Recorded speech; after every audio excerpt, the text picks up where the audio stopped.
The chandeliers of the Dallas Country Club glittered like constellations above me, casting golden light across a sea of designer gowns and tailored suits. The annual Sinclair Foundation Gala had always been a dazzling affair, but that night, the elegant ballroom pulsed with an unusual anticipation that matched the wild rhythm of my heart. I stood near the grand staircase in my sapphire blue gown, the one I'd splurged on despite knowing it would strain my teacher's salary for months. My fingers traced the delicate pearl bracelet at my wrist, my mother's, the only heirloom she'd left me when cancer took her 15 years ago. It felt like armor tonight. I needed it. Across the room, my half-sister Tiffany shimmered in head-to-toe sequins, her platinum blonde hair swept into an elaborate updo that probably cost more than my monthly rent. Her hand clutched Nathaniel's arm with the possessive grip of someone who believed she already owned the world, and soon would have the paperwork to prove it. She caught my eye and raised her champagne flute in mock salute, her crimson lips curving into that familiar, smug smile. I forced myself to nod back, though my stomach churned with each passing second. Tiffany didn't know what I knew. She had no idea that just 24 hours earlier I had received a voice message meant for Nathaniel's ears only. Her voice, sharp with arrogance, laced with that tinkling laugh she reserved for moments of pure triumph, still echoed in my mind like a siren. Hannah will never touch a cent of Dad's estate. Not 1 cent. God, it's almost funny how pathetic she looks with those hopeful eyes. She can pack her little canvas tote bags and crawl back to whatever little life she has teaching finger painting to brats. All of this, everything, will be mine, just like Daddy always promised. That night, I had packed my suitcase in silence, tears streaming down my face. I had no fight left in me, or so I thought. Years of being the forgotten daughter, the embarrassing reminder of my father's first marriage, had hollowed me out. Why stay for more humiliation? Why pretend I belonged in this world of old money and older grudges? But something stopped me from leaving. Perhaps it was my mother's voice, whispering that I deserved to stand my ground. Perhaps it was simple stubbornness. Either way, I unpacked my bags, put on my brave face, and stepped into this glittering arena for one last appearance. "Ladies and gentlemen," a voice called over the crowd. The room hushed immediately. Attorney Gregory Mason walked to the center of the stage, adjusting his wire-rimmed glasses with one hand while holding a leather portfolio in the other. His face betrayed nothing as he cleared his throat and glanced around the room. "By the late Mr. Thomas Sinclair's request, I am here tonight to present his revised and final will." The silence deepened. Champagne glasses froze mid-toast. The orchestra musicians missed their cue, and Tiffany, always untouchable, always the chosen one, stood paralyzed, her face a perfect mask of confidence that was about to shatter. "By this document, I hereby name my daughter, Hannah Sinclair, as sole heir to the White Sinclair estate and assets." The world stopped spinning. In that crystallized moment, I watched as Tiffany's expression cracked like thin ice on a Texas pond. Her champagne glass slipped from her fingers, crashing to the marble floor in spectacular slow motion.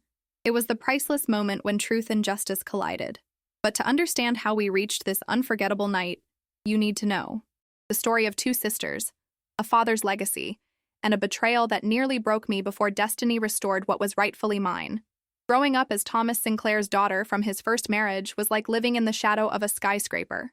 You know the sun is shining somewhere above, but down where you stand, everything feels just a little darker, a little colder than it should.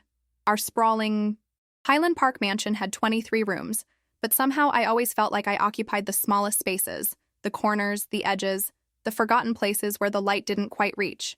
My father provided everything I needed materially: private school tuition, ballet lessons, summer camps in Maine. But the one thing money couldn't buy, his attention, remained perpetually out of my reach.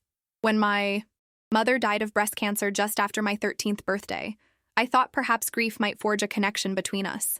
Instead, Thomas Sinclair retreated further into his work, leaving me to navigate my teenage years under the watchful eye of a rotating staff of housekeepers and the increasingly bitter presence of my stepmother, Victoria.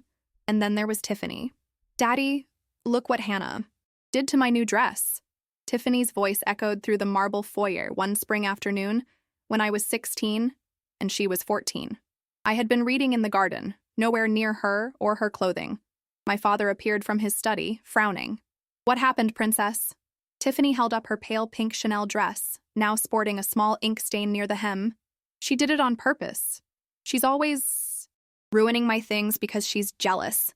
I wasn't even, I began, but my defense evaporated under my father's weary sigh.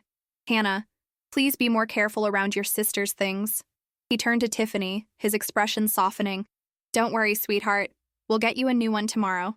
But Daddy, this was limited edition. Her lower lip trembled with practiced precision.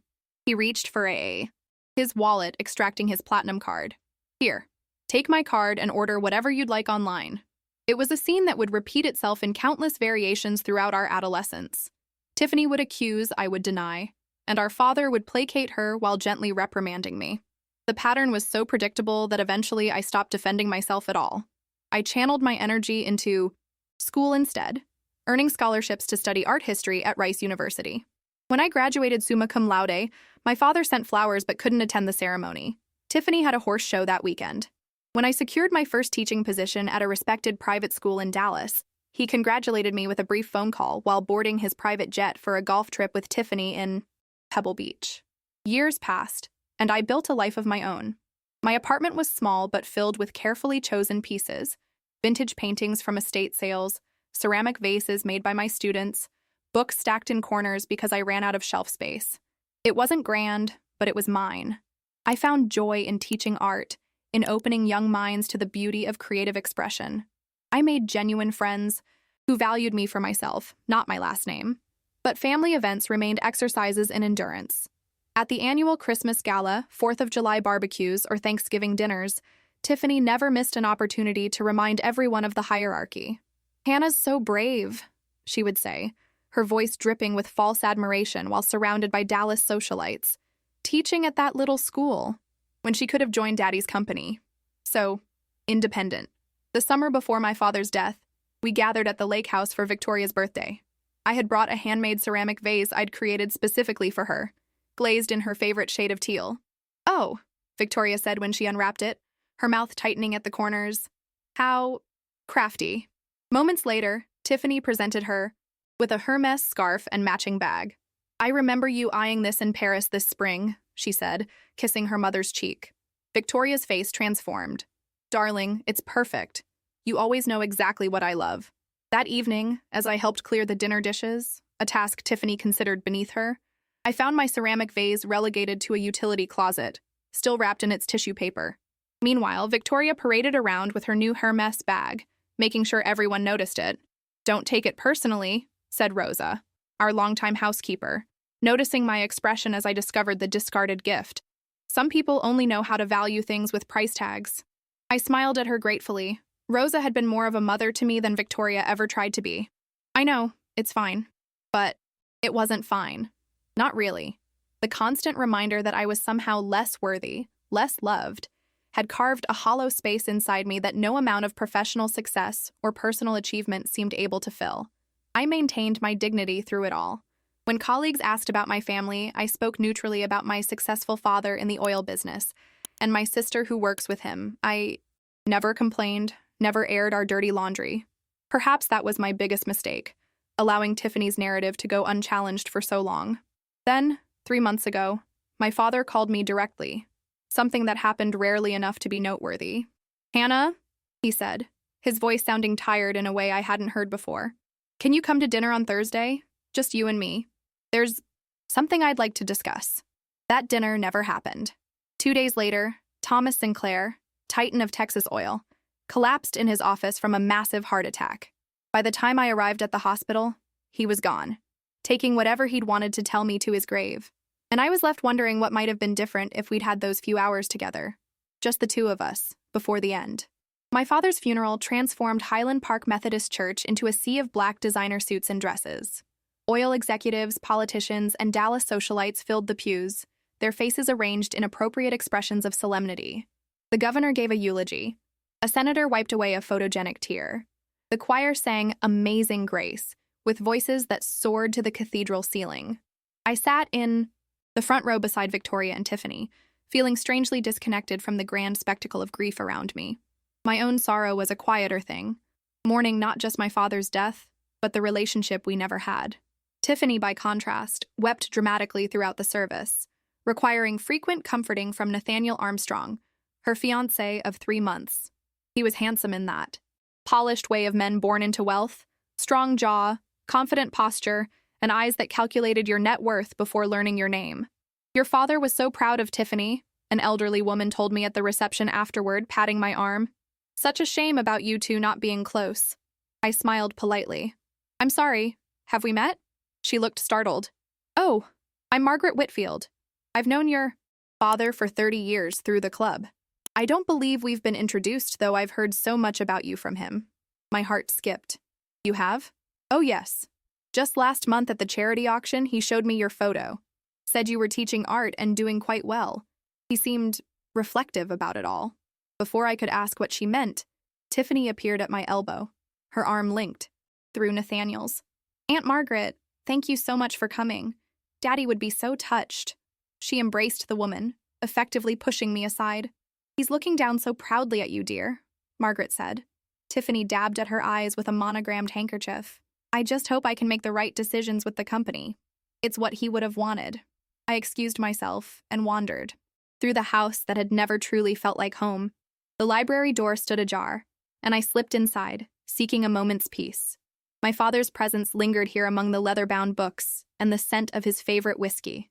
I ran my fingers along the spines of volumes I doubted he'd ever read, collected more for appearance than love of literature. But then my hand froze on a worn copy of The Little Prince. I pulled it from the shelf, surprised to find my mother's handwriting on the inside cover. To Thomas, remember what matters most is invisible to the eye. All my love, Eleanor. A throat cleared behind me.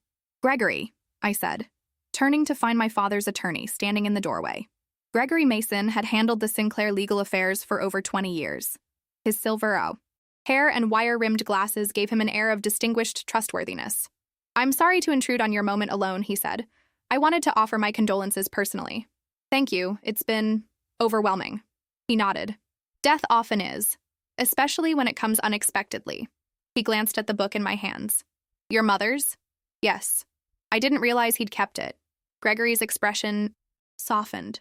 Your father was a complex man, Hannah, more so than people knew. He hesitated. The reading of the will is scheduled for next week, but there will be a special announcement at the Foundation Gala tomorrow night as well. Your father left specific instructions. What kind of announcement? I'm afraid I can't say more, but I think you should be there. I placed the book back on the shelf. I doubt I'd be missed if I didn't attend. Gregory fixed me with a penetrating look. Trust me, Hannah. You'll want to be present for this.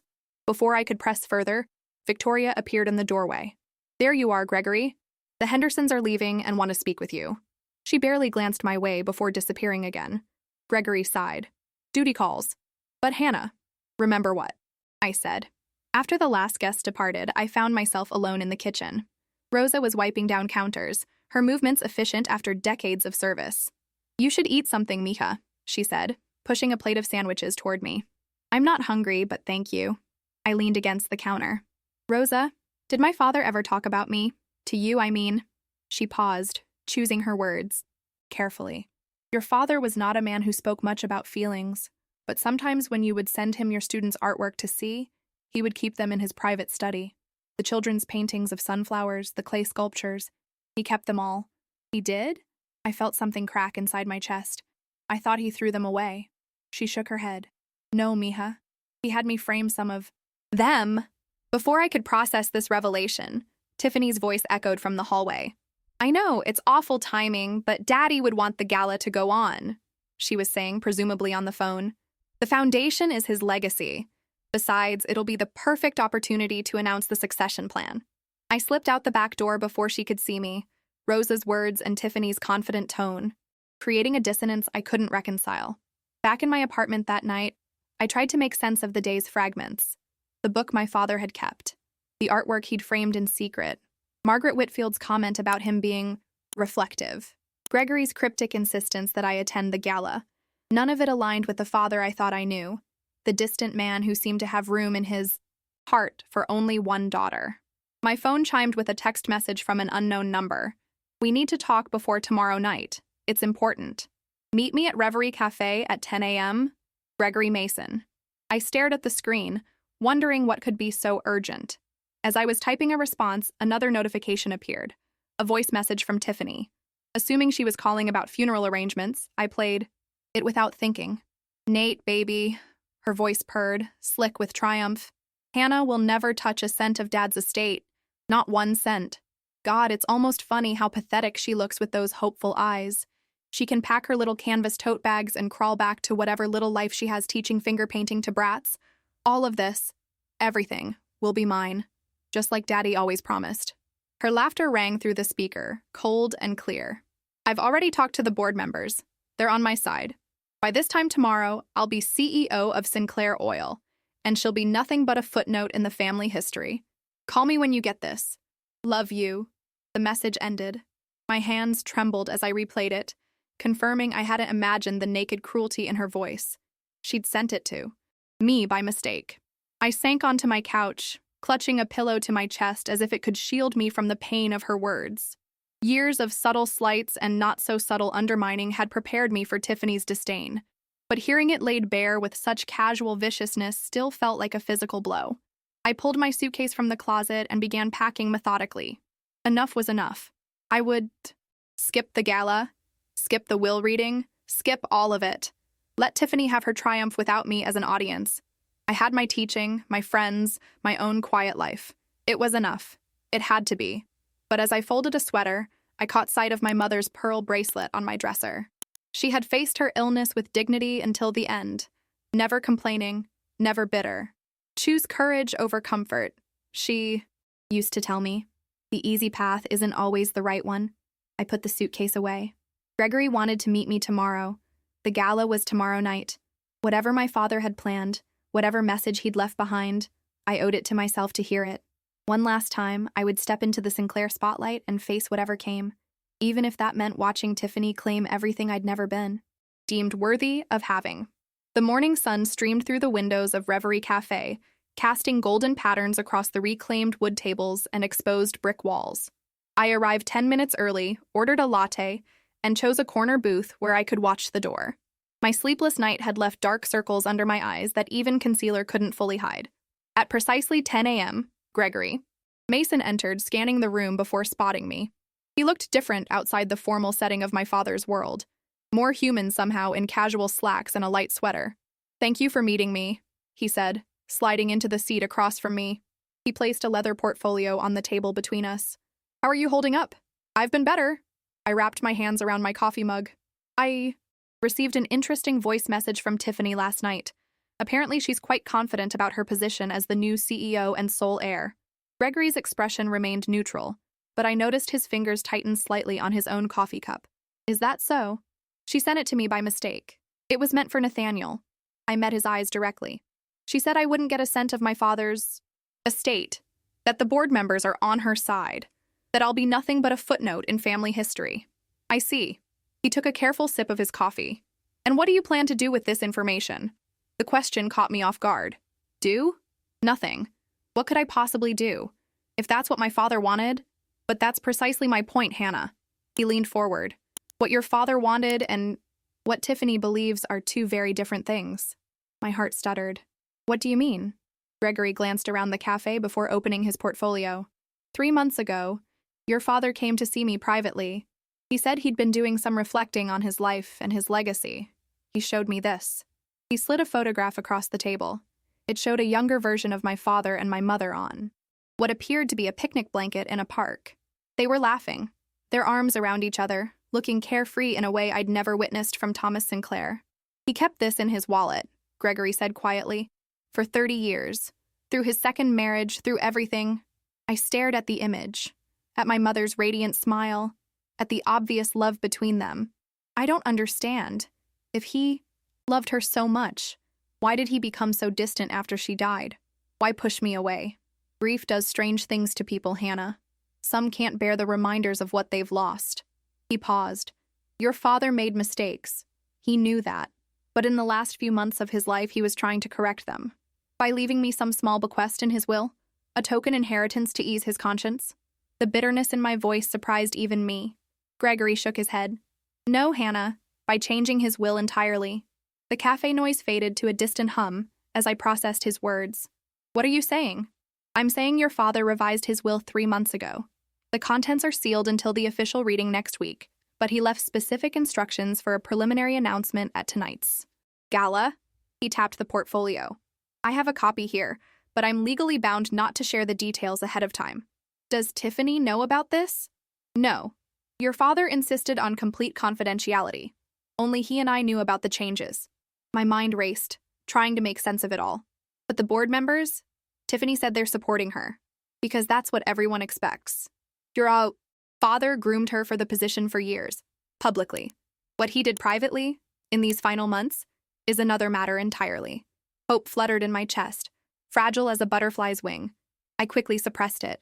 Why are you telling me this now? Why not wait for tonight? Gregory's expression grew solemn. Because I want you to be prepared. Whatever happens tonight will change everything. There. Maybe reactions, strong ones.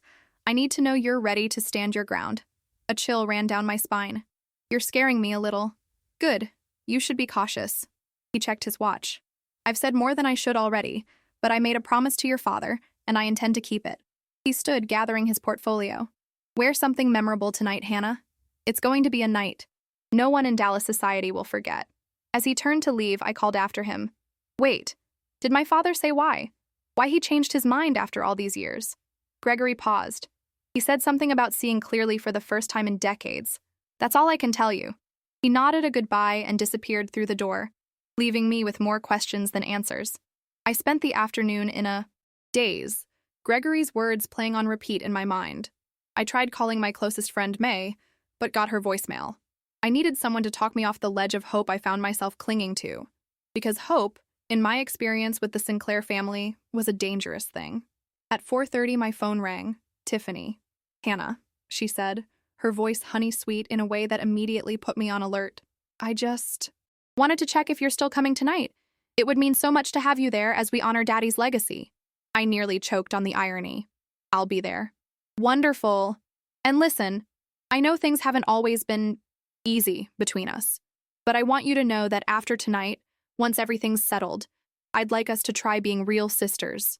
The audacity was breathtaking. After that message, she was attempting to play the reconciliation card. That's thoughtful of you, I managed. Great. Oh, and Hannah, don't feel like you need to dress up too much. It's a formal event, but just wear whatever makes you comfortable. Translation. Don't embarrass me with your teacher's wardrobe.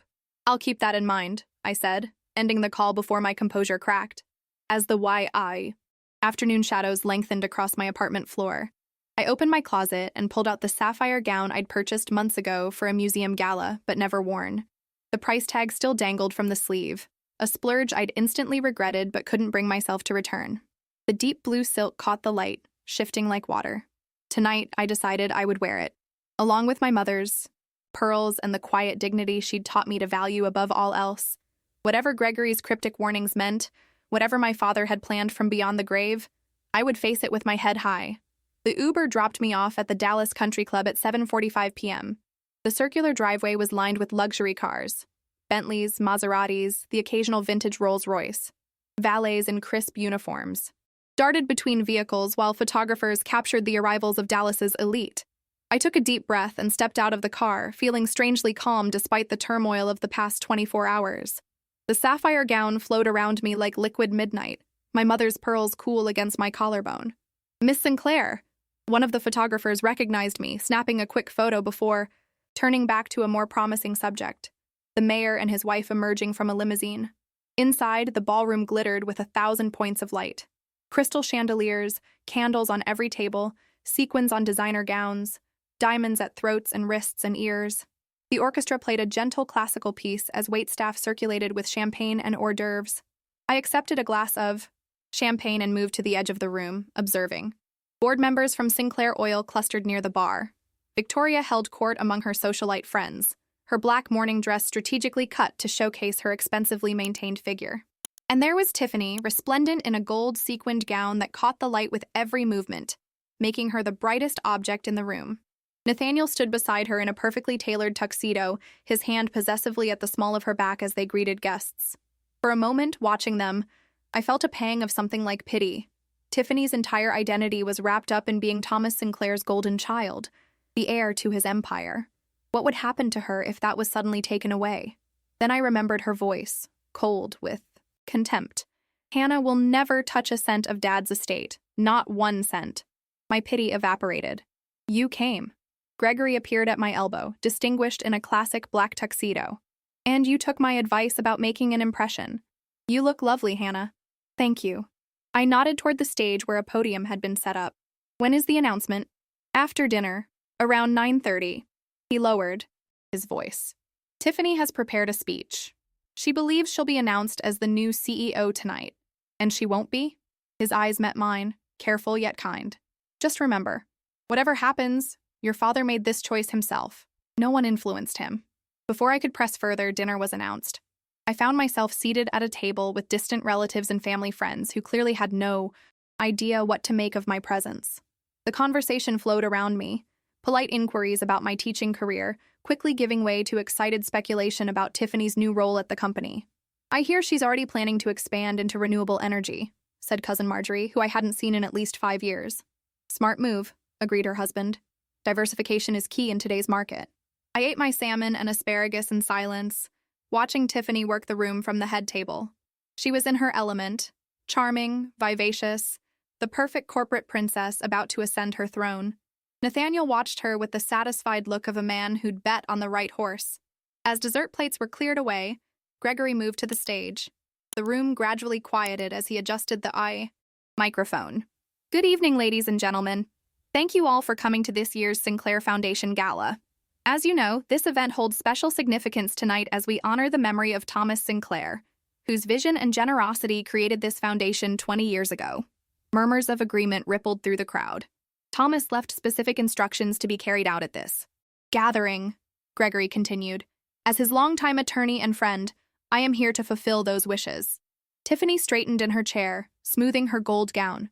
Nathaniel squeezed her shoulder in anticipation. I couldn't breathe. Gregory opened the leather portfolio I recognized from our morning meeting.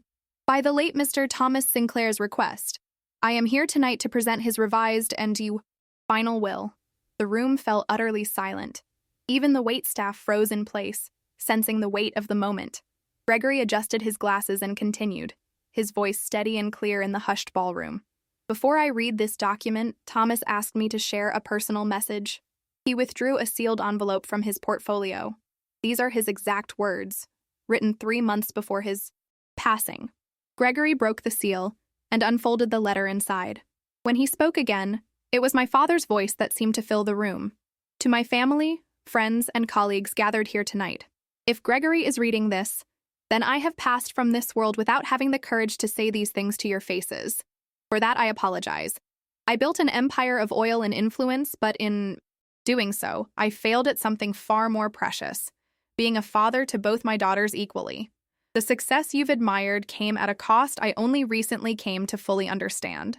Confused murmurs rippled through the crowd. Victoria's spine went rigid. Tiffany's smile froze in place, but uncertainty flickered in her eyes. After Eleanor's death, I couldn't bear to look at Hannah, not because I loved her less, but because she reminded me so much of her mother. The same quiet strength, the same integrity, the same artistic soul I fell in love with all those years ago. In my grief, I pushed away the greatest gift Eleanor left me. My vision blurred with sudden tears.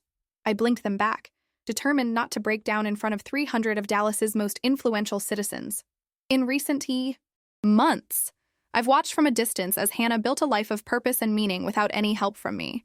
I've seen the joy she brings to her students, the respect she's earned among her peers, and the grace with which she's handled her position in our complicated family. And I've realized something profound. Character reveals itself not in how we handle privilege, but in how we respond to being overlooked. Somewhere in the room, a glass shattered. No one turned to look. And so, after much reflection, I have revised my will. By this document, I hereby name my daughter, Hannah Sinclair, as sole heir to the Sinclair estate and majority shareholder of Sinclair Oil and Gas. The board will remain in place, with Hannah holding final authority on all major decisions. The world stopped, spinning. A collective gasp rose from the crowd, followed by a buzz of shocked whispers. Gregory continued reading, but his words became white noise as I processed what I'd just heard. Me. He'd chosen me. My eyes found Tiffany across the room. Her face had drained of all color, the golden glow of her dress now a harsh contrast to her ashen complexion. Nathaniel's hand had fallen from her shoulder, his expression calculating as he processed this dramatic shift in fortune. Victoria stood abruptly, her chair scraping against the marble floor. "This is preposterous. Thomas would never—" "Victoria," Gregory interrupted firmly, "I can assure you this document was executed with all legal formalities. Thomas was of sound mind and body when he made these changes. His signature has been verified as, have those of the witnesses." "What witnesses?" she demanded, her voice rising dangerously.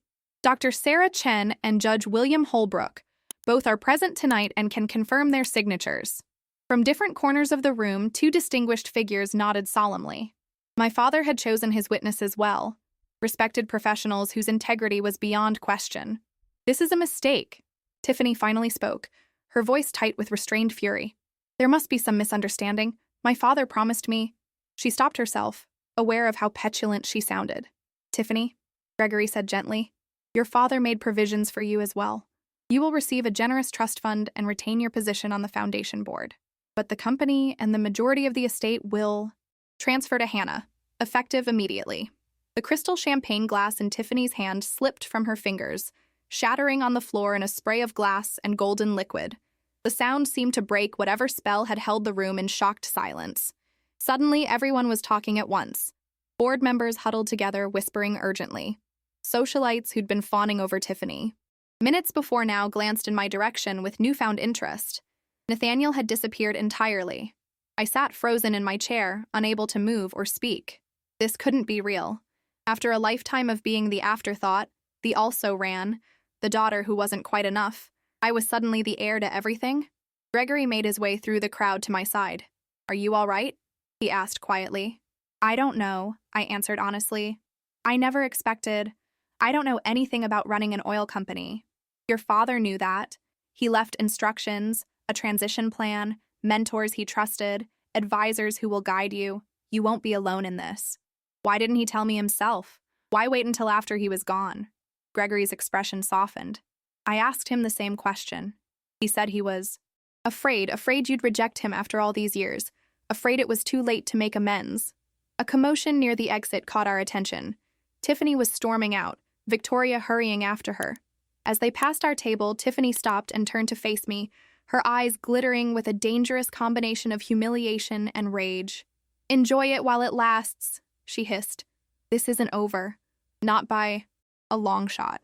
Then she was gone, leaving behind only the lingering scent of her expensive perfume and the echo of her threat.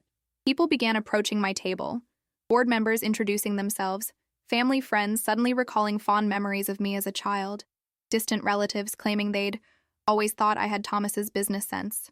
The hypocrisy was dizzying. Miss Sinclair, a tall, distinguished man with silver temples, extended his hand. "James Harrington, CFO of Sinclair Oil. I'd be honored to schedule a meeting at your convenience to discuss the transition." "Thank you, Mr. Harrington. I'll contact you tomorrow." The words felt foreign on my tongue. My assistant? My secretary? What did I have now? As the evening continued in a surreal blur, I excused myself and stepped onto the terrace for a moment of quiet. The Dallas skyline glittered in the distance, as bright and overwhelming as my new reality. It's a lot to take in, isn't it? I turned to find Rosa standing in the doorway, a gentle smile on her weathered face. Rosa. Relief washed over me at the sight of a genuinely friendly face. "Did you know about this?" She shook her head. "Not the details, but I knew something was changing. Your father spent many nights in his study these past few months, looking at old photographs, watching videos of you at your art shows when you were young. I don't know if I can do this," I confessed. "I'm a teacher, not a CEO. You are Thomas Sinclair's daughter," she said firmly. "And more importantly, you are Eleanor's daughter too. You have her heart and his mind, a powerful combination." She patted my hand. "Besides, Mija, you've been preparing for this your whole life." "What do you mean?" "Every time they pushed you aside, you found your own path. Every time they made you feel small, you built something meaningful anyway. That kind of strength, it cannot be inherited or bought. It must be earned through hardship." Her dark eyes held mine. "The company needs that strength now." From inside came the sound of clinking glasses as the gala continued, the shock of the announcement giving way to the excitement of fresh gossip. Tomorrow, my name would be in every society column in Texas. What should I do now? I asked, feeling suddenly like a child again. Rosa smiled. Now? You go back in there and hold your head high. Tomorrow is for decisions. Tonight is for standing in your truth. I took a deep breath and nodded. She was right. Whatever challenges lay ahead, Tiffany's anger, the board's skepticism, my own self-doubt, I would face them tomorrow.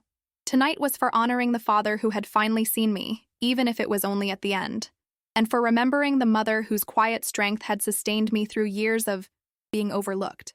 I straightened my shoulders, adjusted my mother's pearl bracelet, and stepped back into the light of the ballroom. No longer the forgotten daughter, but the heir to everything Thomas Sinclair had built. And for the first time in my life, I truly felt like a Sinclair. The morning after the gala, I woke in my modest apartment to the insistent buzzing of my phone. 27 missed calls, 43 text messages, and an inbox overflowing with emails from people I'd never met. The Dallas Morning News headline glared from my screen. Sinclair succession shocker, forgotten daughter inherits oil empire. I silenced my phone and made coffee, trying to gather my thoughts. The events of the previous night felt dreamlike, as if I might wake at any moment to find myself back in my regular life, teaching art, grading projects, planning lessons. That life now seemed as distant as a shore viewed from a ship already at sea. At precisely 8 a.m., my doorbell rang. Gregory stood on my doorstep, immaculate in a charcoal suit despite the early hour. "Good morning, Hannah. May I come in?" I gestured him inside, suddenly self-conscious about my tiny living room with its secondhand furniture and walls covered in student artwork. He didn't seem to notice, placing his briefcase on my coffee table and extracting a stack of documents. "There's quite a bit to go through," he said. "But first things first. We need to get you settled at the estate." "The estate?" I echoed. "Yes.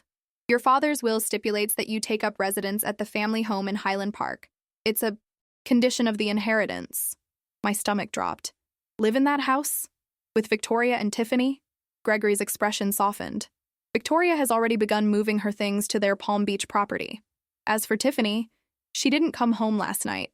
According to the staff, she's staying with friends." The thought of living in that massive, cold mansion, the place where I'd always felt like an unwelcome guest, made my skin crawl. Yet something in my father's posthumous decision tugged at my curiosity. Why would he insist on that? He knew I have my own place. "I believe he wanted you to fully step into your role as head of the family. The Sinclair estate isn't just a house, it's a statement, a headquarters of sorts.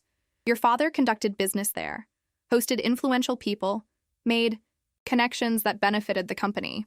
He paused. "Also, I think perhaps he wanted you to reclaim the space that should have been yours all along." I considered this as I sipped my coffee. "When would I need to move in?" "Today, if possible. There's a board meeting scheduled for tomorrow morning, and it would send the right message if you were already established at the estate." He checked his watch. "I've taken the liberty of arranging for movers to assist you. They can be here in an hour. That's very efficient of you. Your father valued decisiveness. The transition will go more smoothly if we maintain momentum." He slid a key across the table, an ornate, antique-looking thing attached to a silver keyring bearing the Sinclair crest. "The master key to the estate. Every lock, every door. Your father wanted you to have it personally." I picked it up, feeling its weight, physical and symbolic. "What about my job, my students?" "I've already drafted a leave of absence request for your school. They'll understand given the circumstances." Gregory's tone was gentle but firm. "Hannah, you're worth over $4 billion as of last night. Your life has changed. Permanently. $4 billion. The number was incomprehensible. Just last week, I debated whether I could afford new tires for my car. "I'll need time to process all this," I said finally. "Of course. But time is also a luxury in business. Your father's competitors, the board members, the market itself, they're all watching to see how you'll handle this transition. Decisiveness now will set the tone for your leadership." After Gregory left, I wandered through my apartment, touching familiar objects that suddenly seemed like artifacts from someone else's life. My collection of art books, the ceramic mug my students had given me last Christmas, the faded photograph of my mother and me at the beach, both of us laughing as waves crashed around our knees. What would she think of all this? Would she be proud, worried, both? "Choose courage over comfort," I whispered, echoing her favorite advice. With renewed resolve, I began packing essentials into a suitcase. 3 hours later, I stood in the circular driveway of the Sinclair estate, watching as movers carried my modest belongings into the mansion. The contrast was almost comical. My IKEA bookshelf and Target lamps being carried past, priceless antiques and original artworks. Rosa greeted me at the door, her warm smile a balm for my nerves. "Welcome home, Misha," she said, embracing me. "Your father had the master suite prepared for you last month. He was so sure you would accept." "He prepared it before he died?" I asked, surprised. She nodded. "Come, I'll show you." I followed her up the grand staircase, past closed doors that had always seemed forbidden during my childhood visits. At the end of the east wing hallway, Rosa stopped before double doors of dark, polished wood. "This was always meant to be yours," she said, stepping back. I inserted the master key, feeling the lock give way with a satisfying click. The doors swung open to reveal a suite that took my breath away, not because of its luxury, though that was, evident in every detail, but because of how perfectly it seemed tailored to me. The walls were a soft blue-gray that reminded me of the ocean. Bookshelves lined one wall, filled with art books, literary classics, and several titles on business and leadership. A sleek desk faced windows overlooking the garden. In one corner stood an easel and a cabinet that, when opened, revealed professional-grade art supplies. But what brought tears to my eyes were the photographs and artwork thoughtfully arranged throughout the space. My mother's college portrait, a candid shot of her holding me as a baby, and most surprisingly, framed examples of my own artwork from high school and college, pieces I'd forgotten existed. "He kept them," I whispered. "All these years." Rosa nodded. "In his private study. He couldn't bear to display them where they would remind him daily of what he'd lost, but he couldn't bear to part with them either." On the bedside table sat a small, leather-bound journal. I picked it up, finding a note tucked inside the cover in my father's distinctive handwriting. "Hannah, if you're reading this, I've finally found the courage to right my greatest wrong, albeit too late for me to witness." This journal contains thoughts I was too cowardly to share in person, reflections on my failures as a father, my hopes for your future, and advice I hope might be useful as you take on the responsibilities I've placed on your shoulders. The company is yours, but more importantly, so is my legacy. Make it better than I did. With love and regret, Dad. I closed the journal, unable to read more. Through my tears. The complexity of emotions overwhelmed me. Grief for what might have been, anger at years wasted, gratitude for this final acknowledgement, and terror at the responsibility now resting in my hands. "The board members will arrive at 9 a.m. tomorrow," Rosa said gently. "Should I prepare the dining room for the meeting?" The question jolted me back to reality. Tomorrow I would face a room full of experienced executives who'd watched me grow up as the overlooked daughter. They'd be expecting me to fail, or perhaps hoping I would simply hand control back to them and retreat to my comfortable anonymity. "Yes, please," I said, straightening my shoulders. "And Rosa, could you ask Hannah?" I caught myself. "Could you ask Mrs. Garcia to bring my father's business files to the study? I have some reading to do tonight." Rosa's eyes twinkled with approval. "Right away, Miss Sinclair." After she left, I changed into comfortable clothes and began exploring the mansion. Not as a visitor now, but as its owner. Each room held memories, some painful, others bittersweet. In the library, I found more evidence of my father's recent change of heart. Business magazines open to articles about female CEOs, books on transitioning family businesses to the next generation. In his study, family photographs told the story of a man divided by grief. Pictures of Tiffany dominated the visible spaces. Her graduation, her equestrian competitions, her engagement to Nathaniel. But inside the desk drawers, I discovered earlier photos. My parents' wedding day, my birth announcement, my kindergarten. Art projects carefully preserved in plastic sleeves. As evening fell, I settled at my father's desk with his business files, determined to prepare myself for tomorrow's meeting. Hours passed as I absorbed information about Sinclair Oil's holdings, current projects, and financial status. The company was solid but facing challenges, increased pressure from environmental groups, aging infrastructure at several sites, potential new regulations on the horizon. Around midnight, the security system chimed, alerting me to someone entering the front door. I tensed, wondering if Tiffany had decided to confront me after all. Instead, my phone buzzed with a text from Rosa. "Mr. Armstrong is asking to see you. Should I send him away?" "Nathaniel, here at midnight. Curiosity overcame my wariness. I'll come." Down, I texted back. I found him in the grand foyer, still wearing his tuxedo from the previous night, though it now looked rumpled. His eyes widened slightly at the sight of me in sweatpants and a t-shirt, hair pulled back in a messy bun, glasses perched on my nose. "Hannah," he said, his voice carrying that smooth confidence that had always irritated me. "I apologize for the late hour." "What do you want, Nathaniel?" He glanced around as if checking for witnesses. "I thought we should talk. Privately. About? About the future. Your future. The company's future." He stepped closer. "Look, Hannah, this has been a shocking turn of events for everyone. You must be feeling overwhelmed. I'm managing." "Of course you are." His smile was practiced perfection. "But running an oil company isn't like teaching art to children. It's a brutal business. You'll need allies, people with experience, connections." I crossed my arms. "People like you?" "Exactly like me." His expression grew earnest. "I've been working alongside your father for 3 years. I know the major players, the deals in progress, the threats on the horizon. I could be an invaluable partner to you." "Partner?" I repeated the word flatly. "And what about Tiffany? Your fiancé? My sister?" A flash of discomfort crossed his features before his smooth mask returned. "Tiffany is processing her grief in her own way. She's always been emotional, but business is business, and I'm thinking practically here." "Practically?" I echoed. "So practically that you've come to offer your services to the new heir less than 24 hours after the announcement? That's remarkably adaptive of you." His confidence faltered slightly. "I'm simply trying to ensure a stable transition, for the good of the company. Your father would have wanted—" "Don't." My voice cut through his like steel through paper. "Don't tell me what my father would have wanted. He made his wishes quite clear in his will."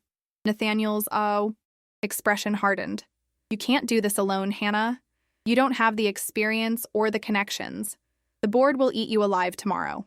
"Perhaps." I moved toward the front door, opening it pointedly. "But I'd rather take my chances with them than with a man who abandons his fiancée the moment she's no longer financially useful to him." He stiffened, all pretense of friendliness evaporating.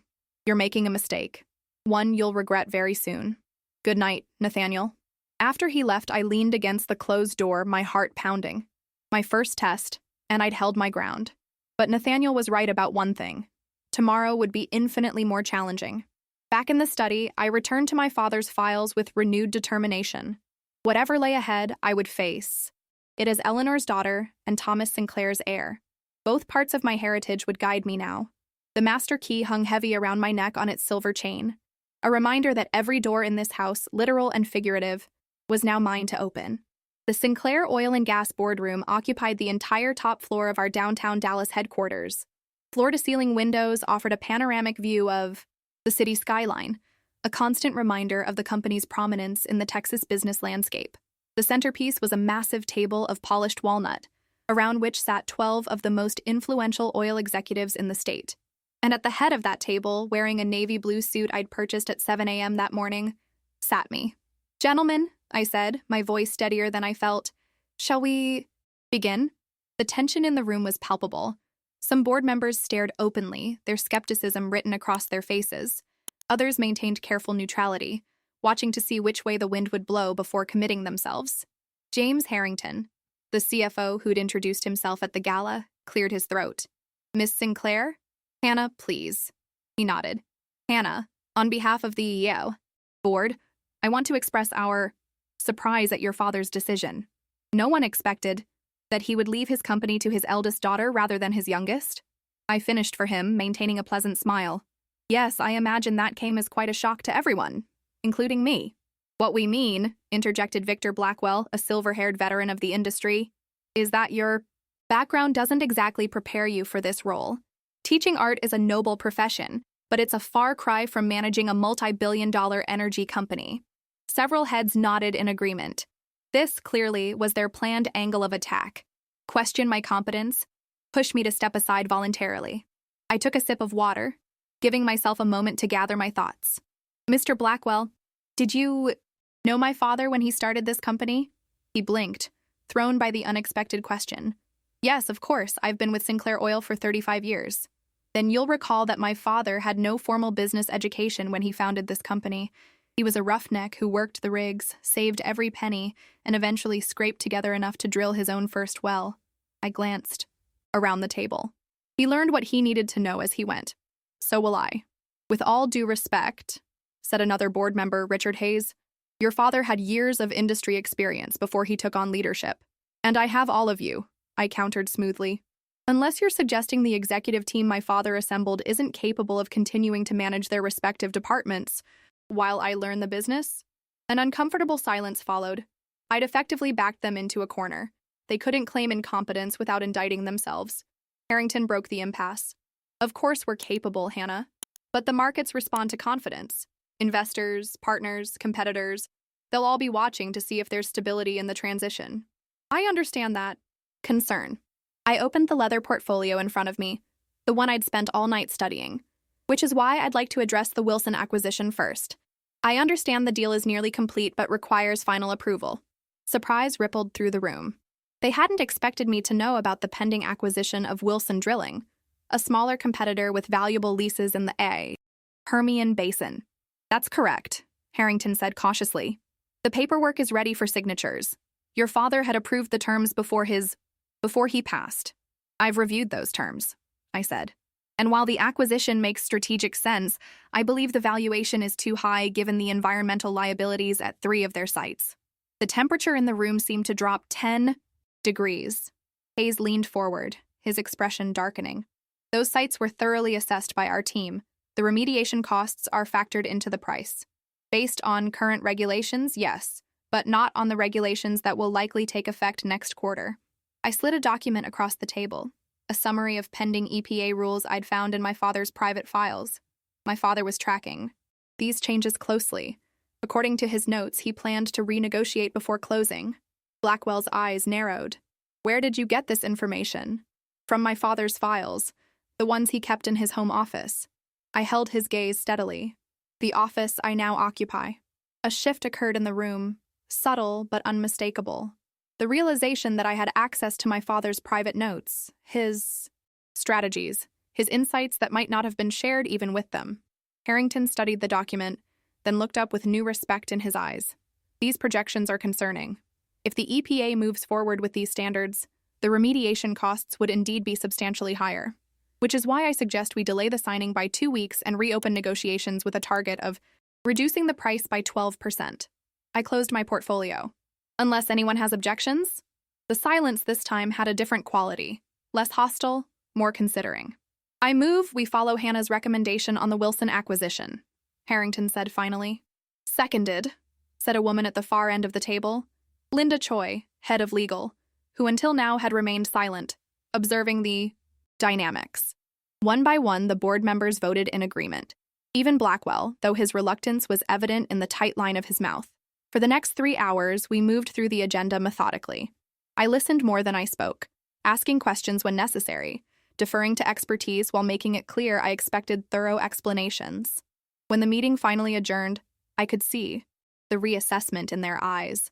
I hadn't won them over completely, but I'd earned enough respect to buy myself time. As the board members filed out, Harrington hung back. That was impressive, he said once we were alone. Especially the Wilson insight. How much time did you spend preparing for today? All night, I admitted. I didn't sleep. He smiled, a genuine smile that softened his professional demeanor. Your father did the same before his first board meeting. Stayed up for 48 hours straight, learning everything he could. He said it was the most terrifying experience of his life. The comparison touched something deep inside me. Did you know him well? We started together, back when Sinclair Oil was just 3 wells and a dream. He was the vision.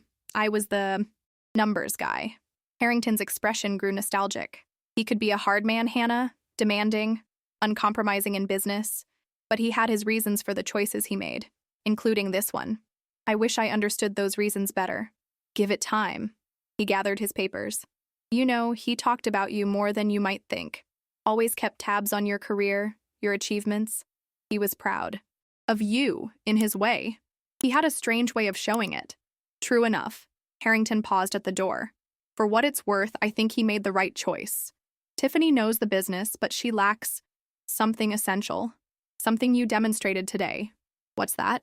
The ability to listen before deciding. Thomas was like that in the early days, before success made him more absolute in his judgments. He nodded a goodbye. I look forward to working with you, Hannah. After he left, I stood at the windows, gazing out at the city my father had helped shape. Sinclair oil buildings dotted the skyline, tangible monuments to his vision and determination. Now they were mine, along with the responsibility for thousands of employees whose livelihoods depended on the company's success. The weight of it all pressed down on me, simultaneously terrifying and exhilarating. For the first time in my life, I felt a connection to Thomas Sinclair that transcended blood. I understood in that moment the burden he had carried and the isolation that came with leadership. My reflection in the glass startled me. The navy suit, my hair pulled back in a sleek chignon, the serious expression that made me look suddenly, strikingly like my father. I'd dressed the part, played the role, and somehow, against all odds, begun to inhabit it. My phone buzzed with a text from May, my closest friend. Caught your new job title in the Wall Street Journal. Call me ASAP. I smiled, grateful for the reminder that parts of my old life still existed. I would call her later, try to explain the unexplainable. But first, I had more work to do. The elevator doors opened onto the executive floor, where my father's, now my, office awaited. The nameplate still read, Thomas Sinclair, CEO. Tomorrow, it would bear my name instead.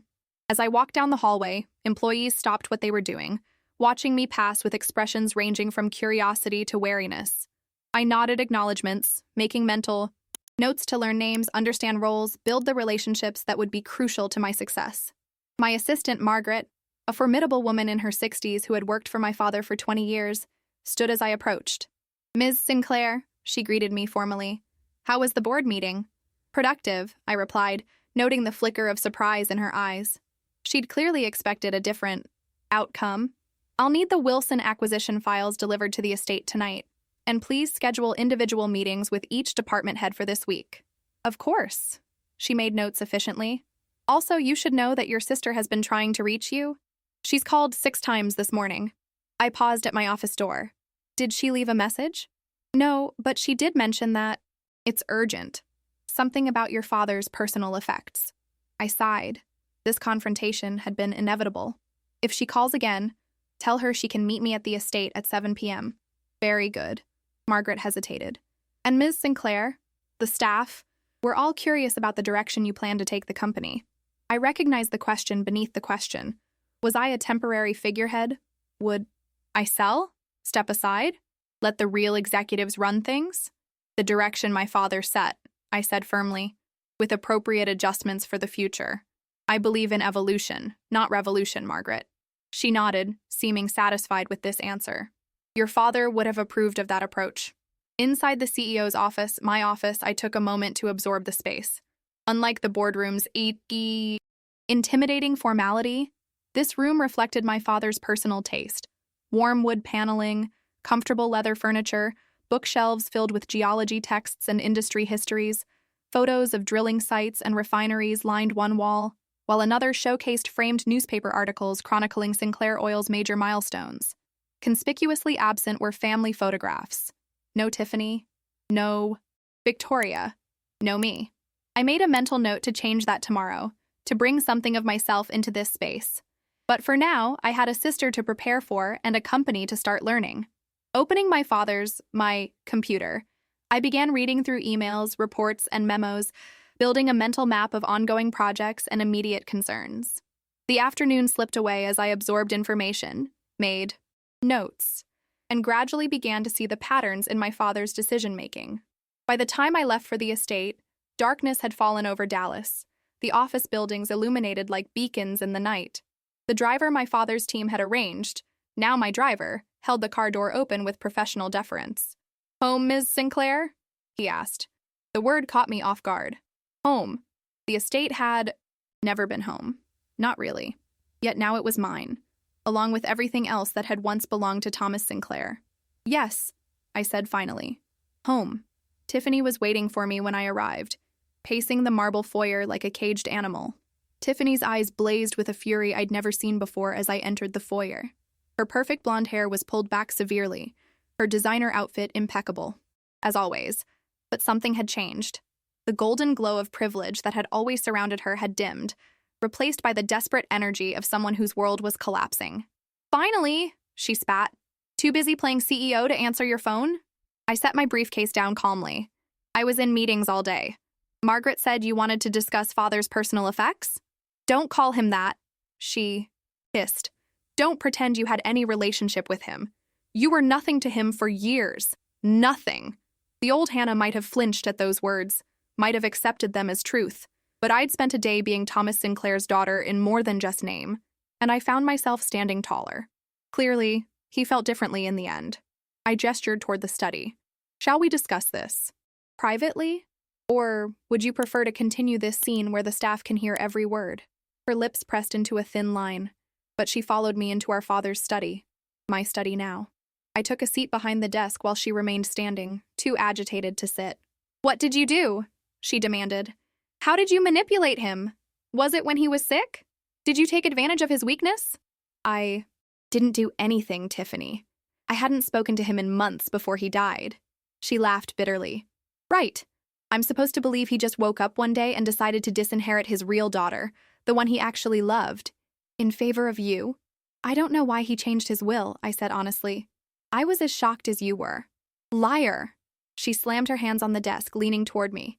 "You must have done something, said something. He promised me everything. Everything. Do you have any idea what you've stolen from me?" I studied her face, the genuine pain beneath the anger, the bewilderment behind the accusations. For the first time, I saw Tiffany clearly. Not as the golden child who had everything, but as someone whose entire identity was built on being Thomas Sinclair's chosen heir. "I didn't steal anything from you, Tiffany. Whatever father decided, he decided on his own. That's not good enough." She straightened, composing herself with visible effort. "I want my things from upstairs. My clothes, my jewelry. Then I never want to see you again. Of course you can have your personal belongings, but Tiffany..." I hesitated, then decided to extend an olive branch. "You don't have to leave. This house is big enough for both of us." Her expression turned incredulous. "Live here? With you? Are you insane? We're still sisters. Half-sisters," she corrected automatically, the familiar phrase slipping out before she could stop it. "Right." I nodded, remembering how she'd always emphasized that distinction, as if my half of our shared DNA somehow made me less legitimate. "Well, the offer stands, and your position at the foundation is secure." Father was explicit about that.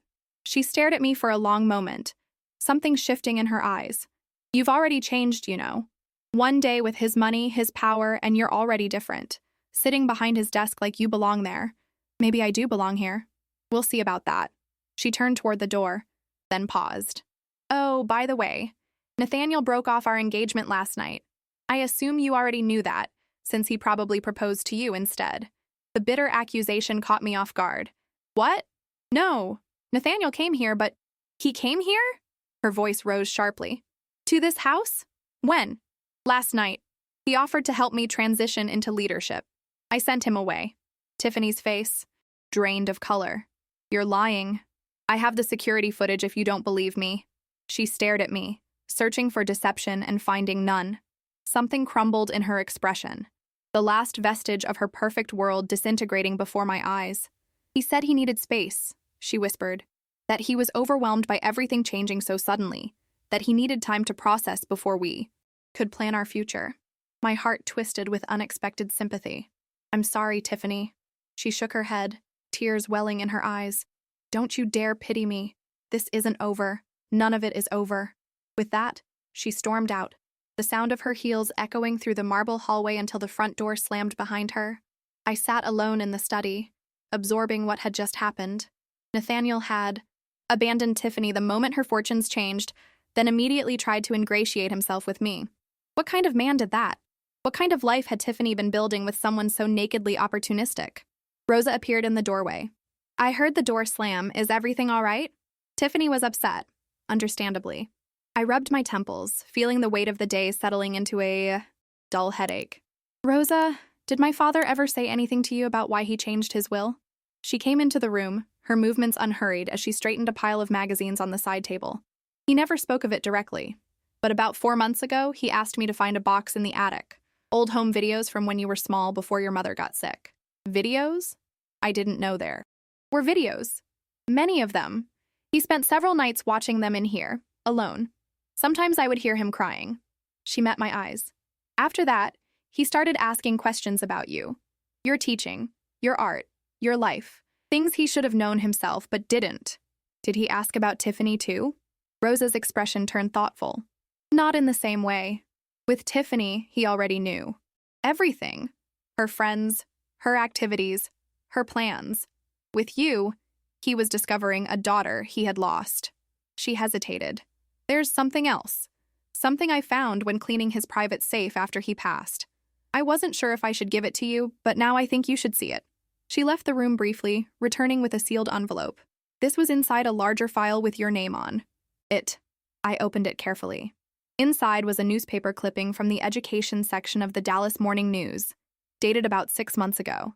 It featured a photo of me with several students at an art exhibition, along with a short article about our community outreach program bringing art education to underserved neighborhoods.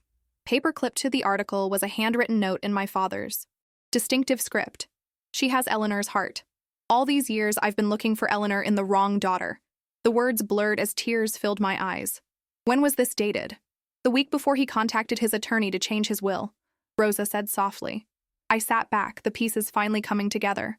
My father, watching old videos of happier times, finding that article, recognizing something of my mother in me, not just in my appearance, which everyone had always commented on, but in my choices, my character, the life I'd built outside the shadow of his wealth.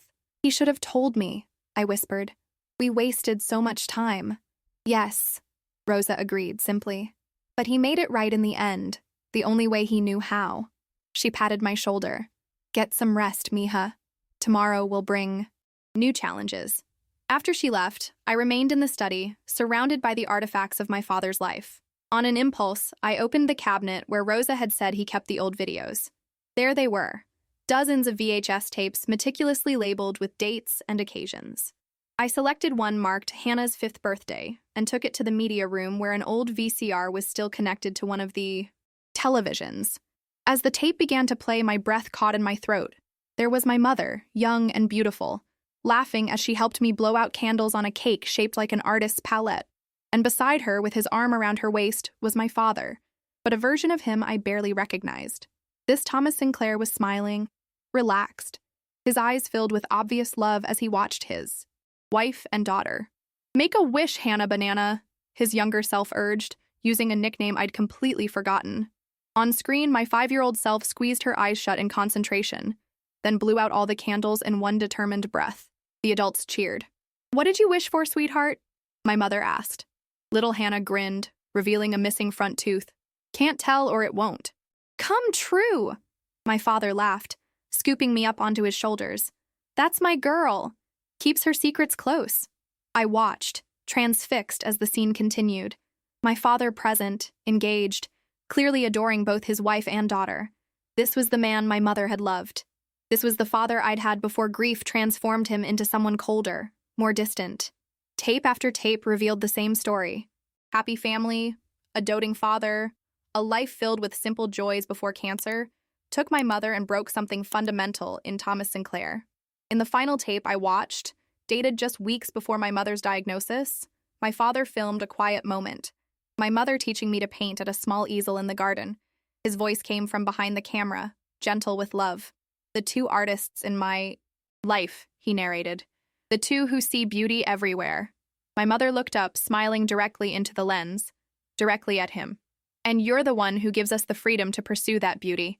We're the lucky ones, aren't we, Hannah? My younger self nodded solemnly. Daddy gives the best life. Watching this forgotten history unfold, I finally understood. After my mother died, I hadn't just reminded my father of her through my appearance.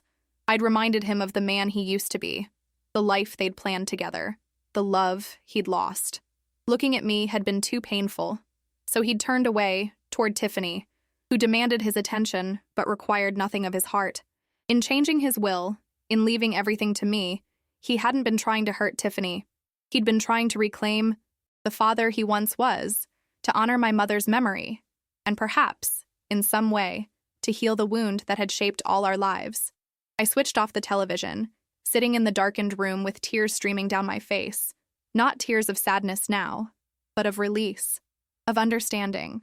Tomorrow I would be the CEO of Sinclair Oil and Gas. I would face the board again, meet with department heads, begin learning the business my father had built.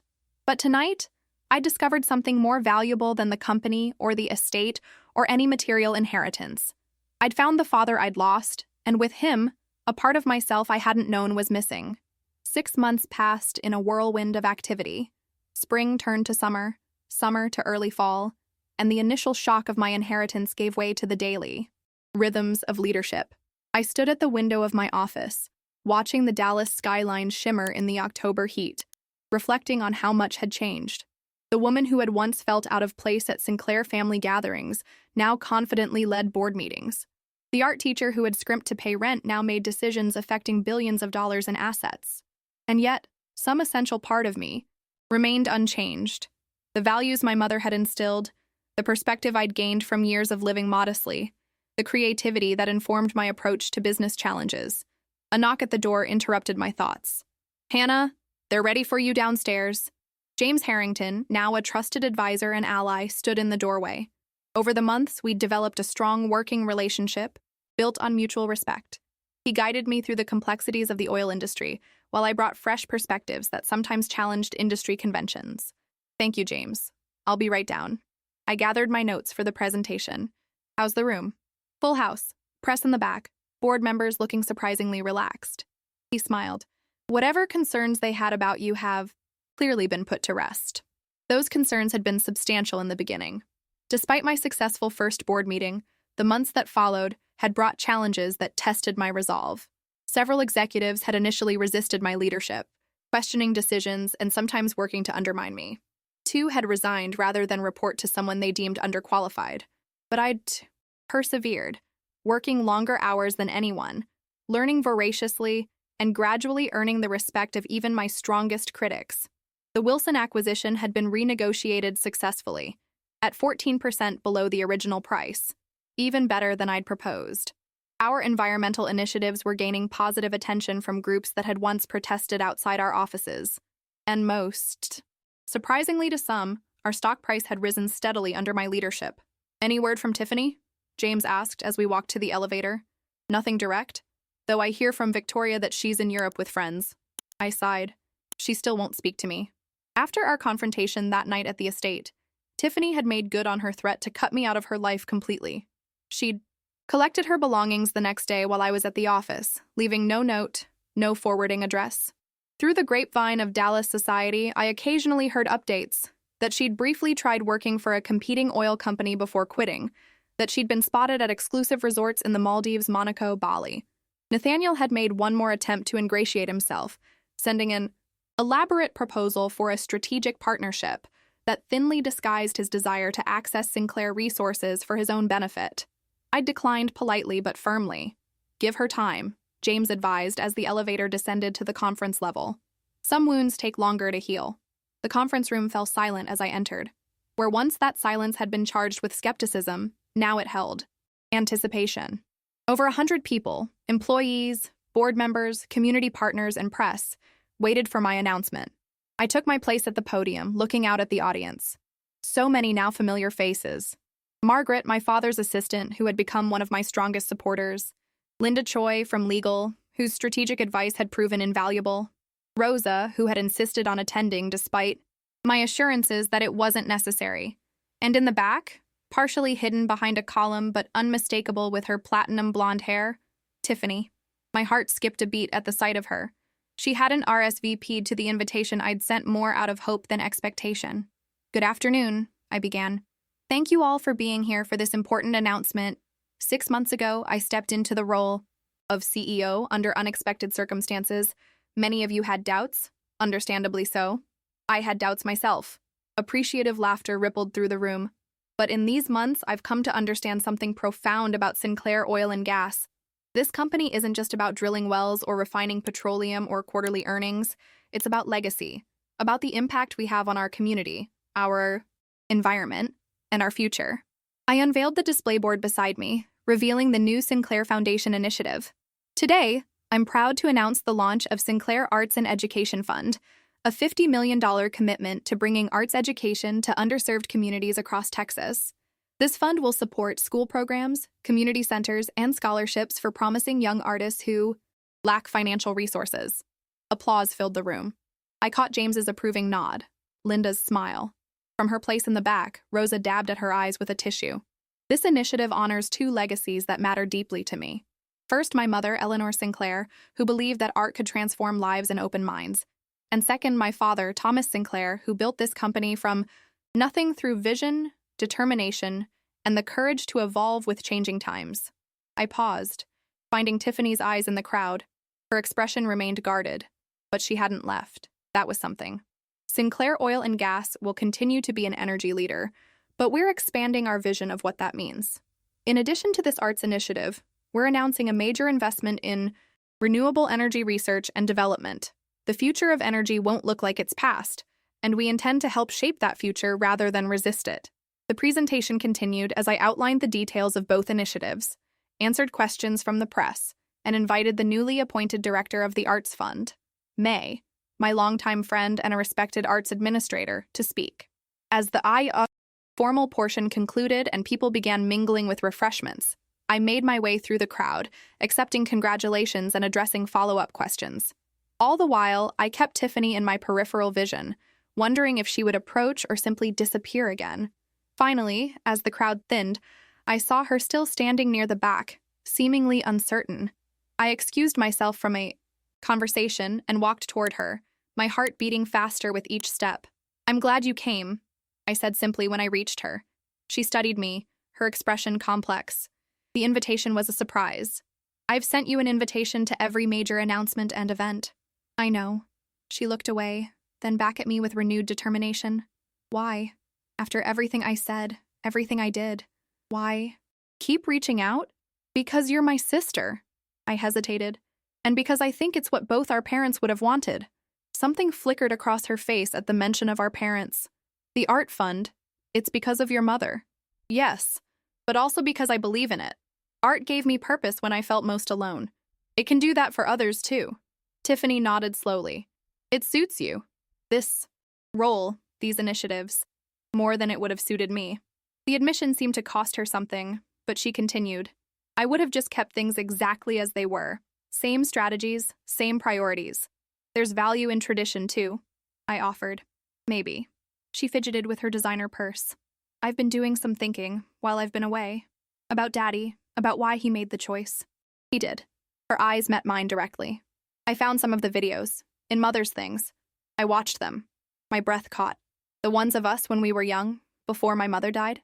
She nodded. "He was different. With you and your mother. Different than I ever saw him." Her voice dropped to nearly a whisper. "Happier. He loved you, Tiffany. Very much. I know he did. But it wasn't the same. With me, with Mother, it was always about appearances, achievements, status. With you and your mother," she trailed off. "It was simpler," I finished for her. "More authentic." "Yes." She squared her shoulders, visibly pulling herself together. "Anyway, I didn't come to get emotional. I came because I'm considering moving back to Dallas, and I thought it would be awkward if we ran into each other unexpectedly." I recognized the olive branch beneath the practical explanation. "I'd like that. Dallas is your home too. I've been offered a position with the Symphony Board, nothing to do with oil or business." "That's wonderful. You always had a good eye for talent." I hesitated, then took a chance. "The Foundation Board still has your seat whenever you're ready." Surprise flickered across her face. "You kept it open? All this time?" "Of course.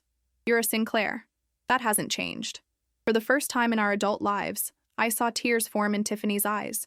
Not tears of rage or humiliation, but something more vulnerable, more genuine. "I was horrible to you," she said quietly. "For years. You should hate me." "Sometimes I did," I admitted. "But holding on to that hatred wouldn't honor either of our parents' memories. Besides, we're the only family each other has left." She blinked rapidly, composing herself. "Well, I should go, but thank you for the invitation. And congratulations on the initiative. It's good work." As she turned to leave, I called after her. "Tiffany, there's a foundation dinner next Friday. Nothing formal, just the board and some grant recipients. If you're back in town by then..." She paused, then nodded once. I'll think about it. It wasn't forgiveness, exactly. It wasn't reconciliation. But it was a beginning. A small crack in the wall between us that might, with time and patience, allow something new to grow. After the event concluded, I returned to my office to gather my things before heading home. The estate had, gradually transformed over the months, becoming more reflective of my taste. Warmer colors, art on the walls, comfortable spaces for reading and conversation. It felt like home now, in a way it never had during my childhood visits. On my desk sat a framed photograph, not of oil rigs or corporate achievements, but of my mother, my father, and me at the beach, all laughing as waves crashed around us. It was my favorite discovery from the videos I'd found, a still frame that captured the family we'd once been. Beside it now stood a new frame containing the article that had changed everything, the piece about my art program that had reminded my father of the daughter he'd pushed away for so long. As I gathered my briefcase, a text message appeared from Gregory Mason.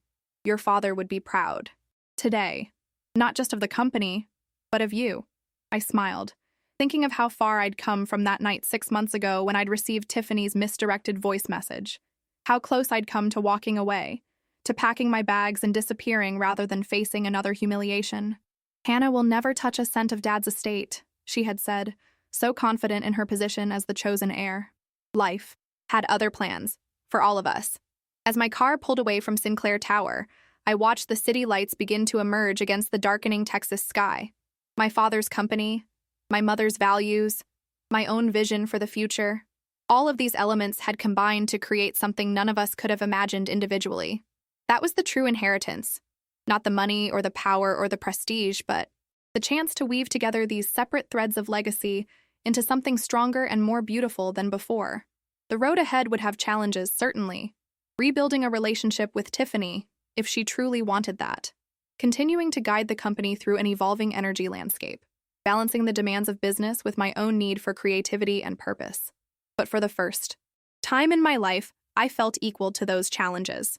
I was Hannah Sinclair, daughter of Thomas and Eleanor, heir to their strengths and weaknesses alike, creator of my own destiny. And that identity, complex, hard-won, and entirely my own, was worth more than all the oil in Texas.